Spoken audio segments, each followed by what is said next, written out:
My name is Mike Foster, the Entrepreneur's Mentor, and welcome to my latest video snippet. My snippets are my thoughts to help you with the thoughts of your own in terms of the development of your business.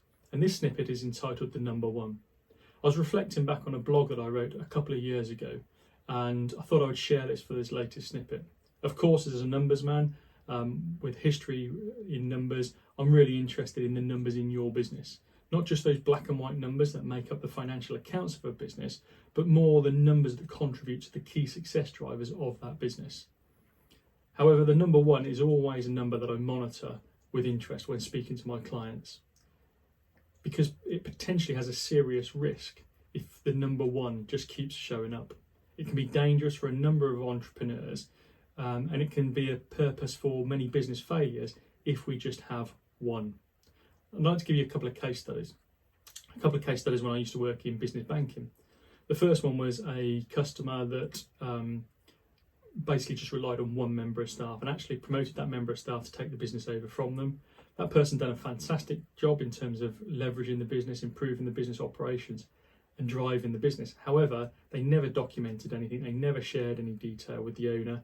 And unfortunately, they later resigned and went somewhere else.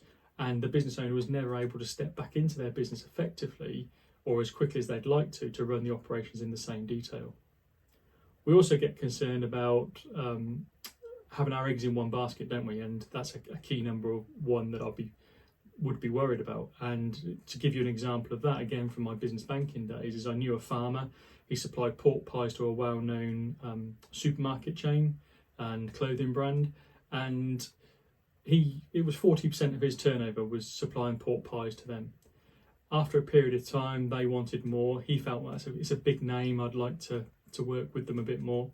And they just kept increasing their business with him. He was letting go of other customers, and he became 99% of his turnover was reliant on that chain. About 6 months later, the chain then turned around, I think knowing they were in control, to say, we need to cut costs. We need to cut 22% off of our cost line in terms of what we're buying from you. He wasn't able to do that. He in effect got threatened and tried to reduce it, couldn't reduce it to 22%, and they took the contract away from him. And you can imagine the impact therefore then that had on his business, because he had hardly any other turnover and had huge overheads and investment in machinery, etc. So therefore, I encourage you to take the same view on that number one and be mindful about the impact the number one can have on your business. So if we look at a couple of examples, one key supplier that you rely on and you can't function without could be dangerous. One key source of leads for your marketing to generate new customers, to build traction for your business, could be over-reliant on that traction method. One critical employee who knows how to just do that key task. One bank or credit card company where your cash flow is in effect tied up with them. What happens if they have a problem? One reliance on the one single customer generating a large turnover that I just referred to. You may just have just one single offering. It may be one product or one service. And are you over reliant on that? Do you only have one piece of software that runs everything for you? Do you only have one location for your business?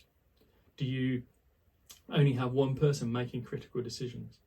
Yes, there are some great businesses out there that have just this one focus, but the numbers themselves tell us that this is not normally a healthy focus for the majority of small businesses. The concern with the number one is that you have so much reliance on just that one. So what happens if they leave you, if they let you down, or if it just not works out to plan? So as always, I hope this snippet has been thought-provoking for you and is helping you with the thoughts of the development of your business.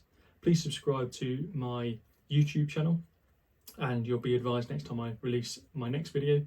And thanks again for watching.